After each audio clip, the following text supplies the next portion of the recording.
Nakitlong ka Ri Khasi. Ngiwan lam shapi ko sngur bakhuit parpashngem. Ka beats aqua. Shposnem dang yai pinja sliang. Our generation never had influencers. I did know one influencer. It was my dad's right hand. Been hearing about you a lot, Shillong. On March 27th.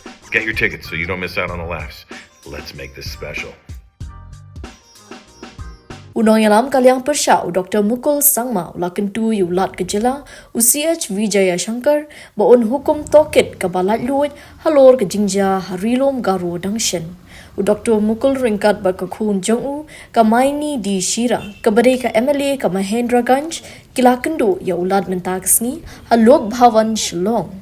Habakren syakilat patai Khubor Dr. Mukul lakentu ya ulad bentong ya ke jing Tohkit ke Laitluid halor ke jing pinmi ke jing pin bana ha kabaya day ba collection ban Tohkit ya kadaw kabayalam chi kijing kan bat ban Pynshit ya ki bron khati la ban kado ba arnut ki brew ki layap ha kajingja dangshan ha Garo Hills halor kajingyo yashim binta ki bam day riulom shaka Garo Hills Autonomous District Council hadu bakasoka jylla kala haban pinsange no ya ka election bat ban pinjalan ya ka samoy ka GHADC. Very good afternoon. I had the privilege and honor to have an audience with the Honorable Governor today. And I have sought an audience, as you are all aware about the prevailing situation in the western part of the state, across all the districts of Garo Hills. And all the developments that have unfolded post your declaration of election on the run-up for election to the Garo Hills Autonomous District Council, and the overall prevailing situation. Now, I have also shared with all of you that as the situation unfolded, which led to uncontrolled violence and various other challenges vis-a-vis the law and order situation in the districts of Garo Hills.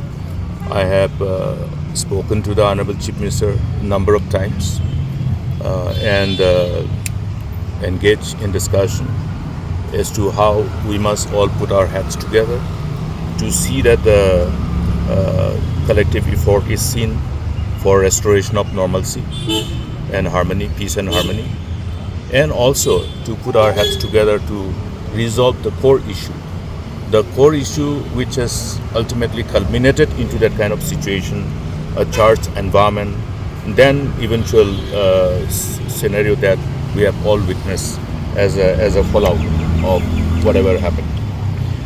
Now, having engaged on number of occasions, now there are two things that is before us.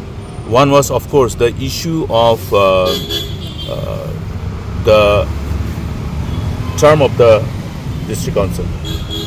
Obviously, the term of the district council as elected as per the mandate of the constitution, Read 62 of the Constitution of India, is for 5 years. And the term of the then district council house ended by 18th of March. Today we are on 21st. Therefore, there was a situation where there was a need to take a decision. The decision is to also proceed ahead with the election. Elections were postponed, but naturally elections will have to be held. Now, under what type of conditions the elections will be held was the issue to discuss. And another part is now that the election cannot be held within that duration of the validity of the House of the District Council, read Garo Hills Autonomous District Council. Therefore, to invoke the provision of the 6th Schedule of the Constitution of India to extend the term, which is provided as per the provision of the 6th Schedule of the Constitution for extension for a period of 6 months at a point of time. This was done by the government because it was needed. But at the same time, the most important core issue was, before we proceed ahead with the election, the issue which was to be resolved must be discussed upon, and a clear stand and the action thereof must be demonstrated, because we must not shy away from the fact and the ground reality that we cannot hold the election until and unless the particular issue which was required to be resolved is resolved. Now, as I have said, I have spoken to all the MDCs, I am speaking to my MDCs, I have spoken to my MDCs. Extraordinary situation requires extraordinary decision. This is needed at this juncture, because if you may ask now, why during your time this effort to amend these rules were not put? You are not asking, so I will not reply. But today, what I'm saying is that can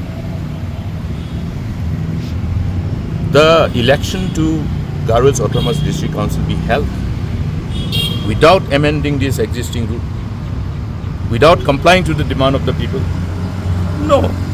So therefore, we would like to see that, okay, there is a conducive environment created for a mutual coexistence of our people across communities, that our people in future can live in harmony, progress and prosper in harmony. We share the same desire of ensuring that our state progress and prosper in a manner that we all desire, so that we leave behind a prosperous, progressive and peaceful state for our generation next. So traditionally, there were no problems actually. Traditionally, people were allowed to participate. All sections of people were allowed to participate in the election. That was the tradition, and why this change now? See, you will have to see one thing, that the same Constitution of District Council's rules, 1951, adopted at the time of undivided Assam, is still in operation. Now, for whatever reasons, this has not been amended. Therefore, now, as I'm saying, that I don't want to go to Genesis, nor try to engage in somehow passing on the buck to others, because we have been in the helm of affairs of governance for a very long time. We know how things have unfolded over the decades and how the situation is. That's why I'm saying that today it has become necessary to take a collective resolve to decide on this, and once for all. And there is enough protection under the provision of the 6th schedule of the Constitution of India to do so. Proposing will provide us all clarity in a transparent manner as to where was the lapses, where were the commission and omission, where were the plots or conspiracy, if any, coming from, or whether there has been any attempt to, further add fuel on fire. All kinds of things can come. Yeah. So our resolve today is to see that normalcy has been restored. I would like to gratefully, sincerely thank all our senior citizens and leaders of different faiths, particularly the church leaders, who have put all their efforts together collectively to reach out to all agitating minds and contribute to the extent possible for restoration of normalcy and the needed peace and harmony. And we must all contribute to this. That's why once again I am again appealing to all the elected MDCs of Garhwal. We have now 28. Unfortunately, we have lost one of our MDCs who represented Samanda, but we have 20. All the 28 MDCs must, in unison, take a collective resolve and decision to see that a demand which is need to be fulfilled must be given fruition. Expectation of resolving this issue is, from the positive perspective, I see a possibility to give effect to this demand of the people. But at the same time, there is also concern about the overall handling of the situation, particularly in respect to the authorities engaging in going after the leaders who have been perceived to have been, as per the available, whatever inputs are available with the legal authority, enforcement authorities, there's a perception. There's a perception which is circulated. Or in other words, I will say that the overall circulation of narratives which is creating a general perception that law enforcement authorities are carrying out arrests in random and indiscriminate manner without proper verification of facts or involvement.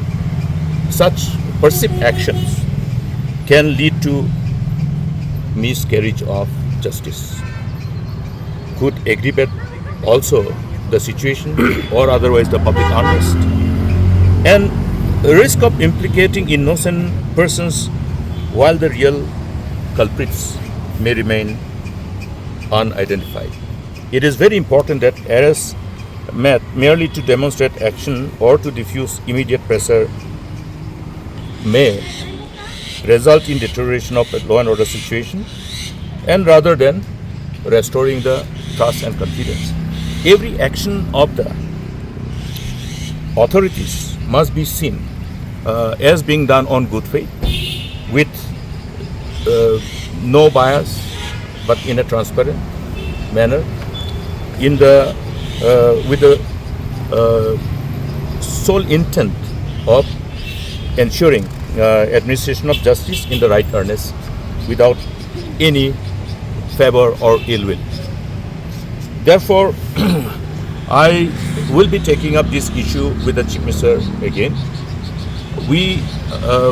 I personally feel, after having consulted with my other colleagues, that it is necessary to have an independent inquiry by invoking the provision of the law under the Commission of Inquiry Act 1952.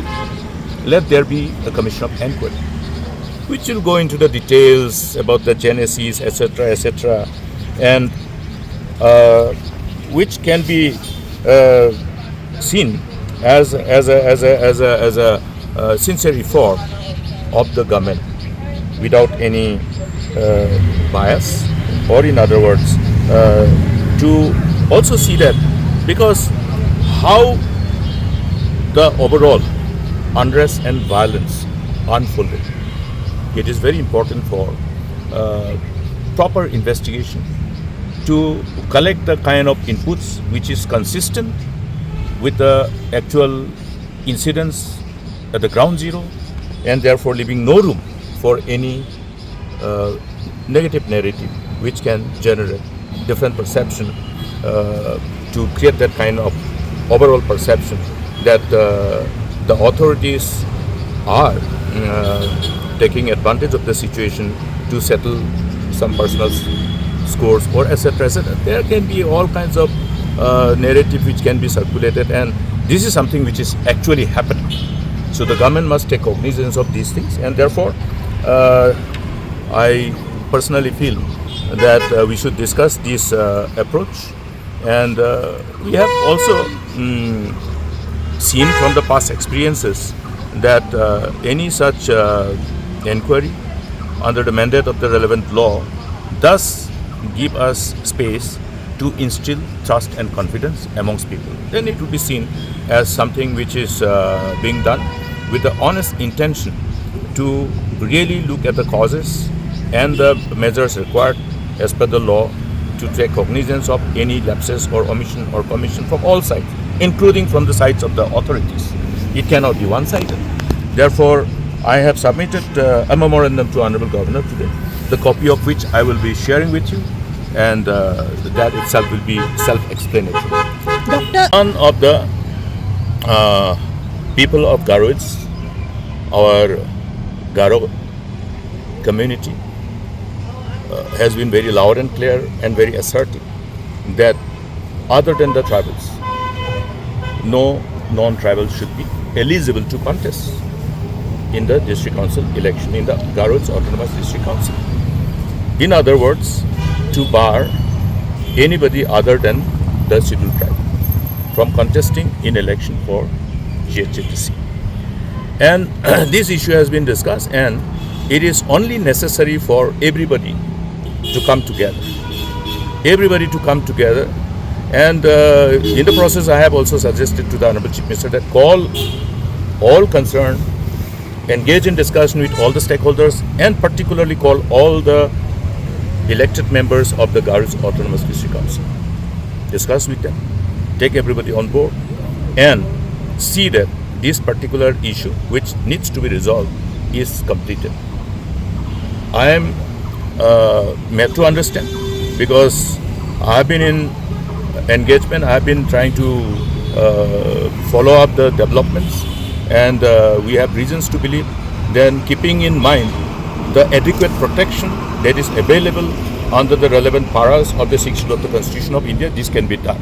And therefore, this is one part which we have agreed to give fruition to as per the demand of our people.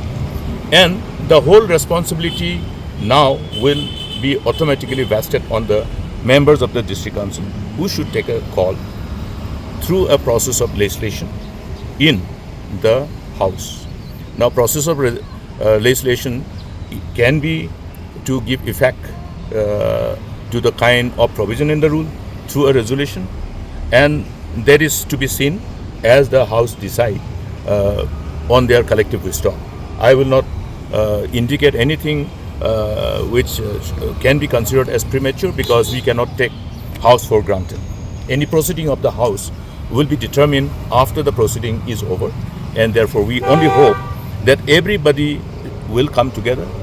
I am also making appeal to all the MLAs of MDCs of Garo's Autonomous District Council to see that the political differences do not come in as a hurdle, as an obstacle, while this crucial issue is going to be resolved. It must be seen as a collective resolve, and it must be also demonstrated by them as a decision which is unanimous, keeping in mind the larger good of the people and the state as a whole.